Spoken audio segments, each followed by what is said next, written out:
Sejam bem-vindos ao Podped. Ela é a Gabi, eu sou a Linelli e essa é a sua nova rede de apoio. Olá, mamães! Hoje nós temos uma convidada muito especial aqui. Ela que foi uma das minhas primeiras professoras. Minha mãe falou para eu não anunciar o vídeo assim, para não falar a idade, mas tudo bem, né? Tem problema nenhum, é um prazer. Nossa. Eu gostaria que você se apresentasse para quem não te conhece, falar a sua especialidade. Eu me chamo Alessandra, tá? Eu sou psicopedagoga e psicomotricista. Trabalho também na área da educação especial. Também tenho uma clínica onde eu faço avaliação e intervenção e orientação com a família.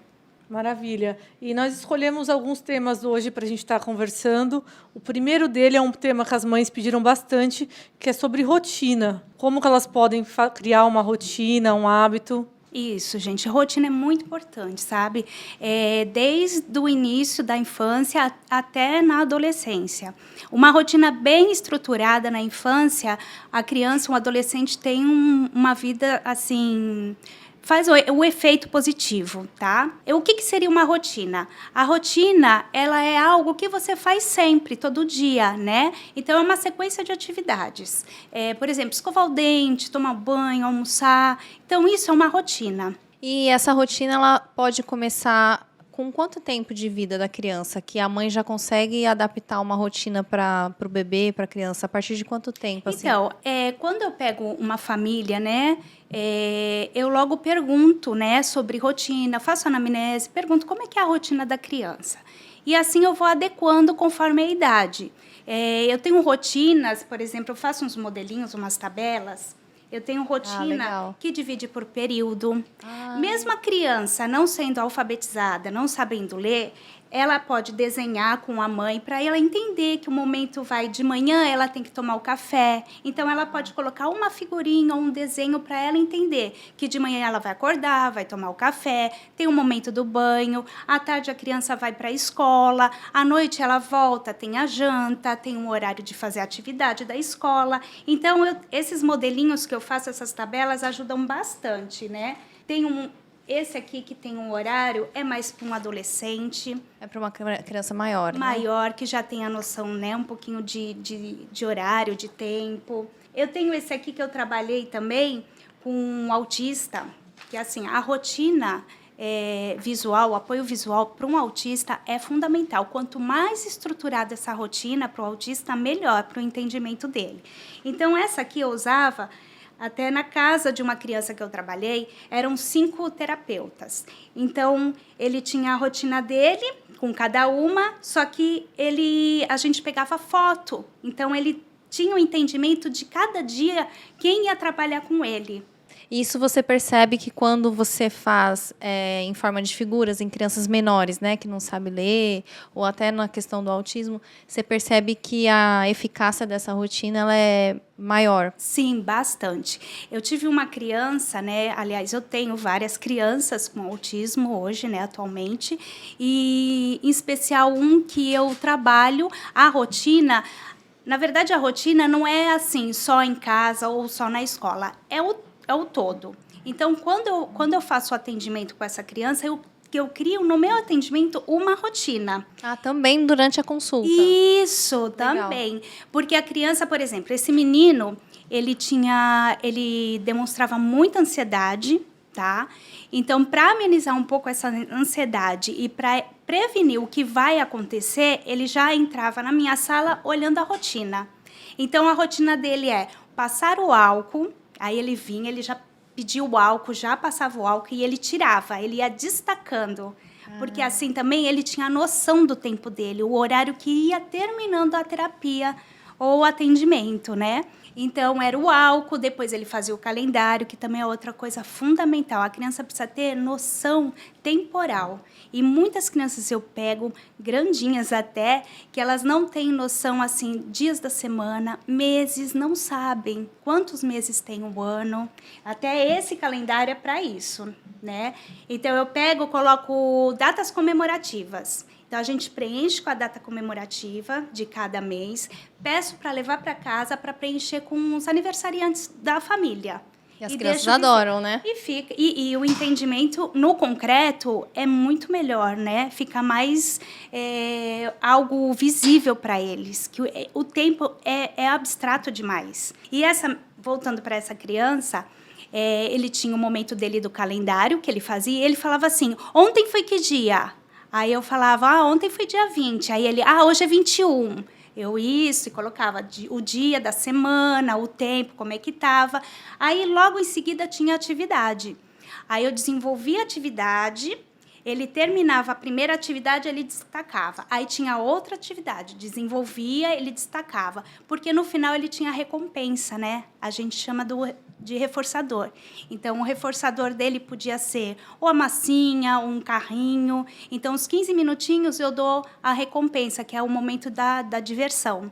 Aí ele sabia que tinha aquele momento, e engraçado que, além daquele momento, eu tinha que colocar um tempo para avisar que estava acabando, que ele ia embora. Porque senão não quer ir embora também, né? Não quer ir embora, ou de repente, do nada, falar: acabou. Como acabou? Mas eu não quero ir embora, eu estou me divertindo, tá gostoso aqui. Então, com o tempo, né, uns aplicativos que existem, ele visualizava, ele olhava e falava: está acabando. Então, ele já queria brincar. E quando acabava, já amenizou a ansiedade dele, ele já compreendia melhor e ele aceitava o término da sessão. E as mães, elas te procuram mais por qual queixa? Então, Tem alguma coisa assim específica? Gabi, muitas mães estão procurando assim por questão comportamental, tá? Que aí é um trabalho em conjunto com a equipe, né? Aí é um trabalho com o psicólogo. Muitas mães me procuram por conta também, quando é criança mais velha, que não está acompanhando muito bem a questão da aprendizagem escolar. Mas aí já é a falta da rotina, do hábito de estudar. Principalmente quando a criança passa do 5º para o 6º ano, que vem várias matérias, vários professores, eles se perdem, porque eles nunca tiveram hábitos, né, de organização, que a rotina, o benefício dela, uma das coisas é a organização, né? É a organização, é a noção do tempo, a estimulação da autonomia. Então, eles ficam um pouco perdidos. E, às vezes, não é nenhuma questão neurológica ou alguma coisa mais, um transtorno de aprendizagem. Não, é a falta da rotina. Uma família, às vezes, desestruturada. Sim. Acaba que ninguém tem rotina, ninguém se encontra. Exatamente. Os pais, hoje em dia, né, não tem aquela coisa de antigamente que a mãe ficava em casa para cuidar de marido, cuidar de filho, cuidar de casa. Então, os pais trabalham, cada um na sua rotina, né, e acabam não orientando a próprio filho. E como que essa falta de rotina ela pode impactar na vida da criança? Tem alguma coisa? Tá, a falta da rotina, né, desse costume, desse hábito, cria ansiedade na criança, irritabilidade, desorganização, também não estimula a autonomia, que a criança depende, né, fica dependente da mãe, do pai, enfim. E quais que são os principais tipos de rotina? Tem a rotina escolar, né, que eu também faço orientação quando a família me procura. Eu faço a orientação também dentro da escola, né? Procuro saber como é essa criança dentro da escola.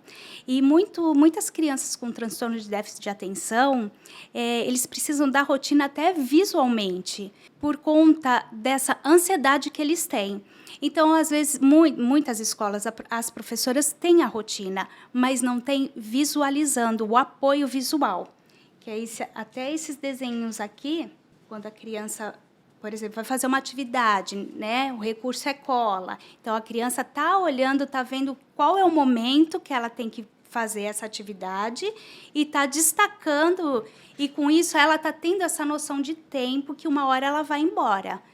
Então, a rotina não é só familiar, não só em casa, como no meu atendimento, como na escola. Eu lembro que a minha mãe falava, quando ela dava aula, ela tinha uma rotina com os alunos dela. Chegava de manhã, fazia o calendário na lousa. Isso. Hoje é tal dia, e pegava a tarja, cada um pegava a sua tarja para colocar o nome. Isso. Os professores, eles têm a rotina, isso é fato, né? A organização deles. Mas, às vezes, aquela criança necessita de algo a mais, talvez o apoio visual, né? Dele estar visualizando e estar amenizando até a ansiedade dele, de a professora está destacando e ele está vendo o momento que ele tem de pausa, de um lanche, de um recreio, de ir embora, ou de uma aula de educação física, que ele até sabe que aquele dia tem educação física, mas ele não sabe o momento que vai ter.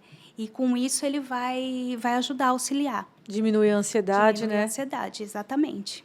Alessandra, muito obrigada pela sua presença. Deixa aqui seu Instagram para o pessoal te seguir, acompanhar seus conteúdos. É psicopedagoga, _Alessandra, _Ramos. Pessoal, o papo tá bom, mas se você gostou desse vídeo, continua aí que vai ter a parte 2, hein? Deixa o like, se inscreva no canal e muito obrigada. Tchau!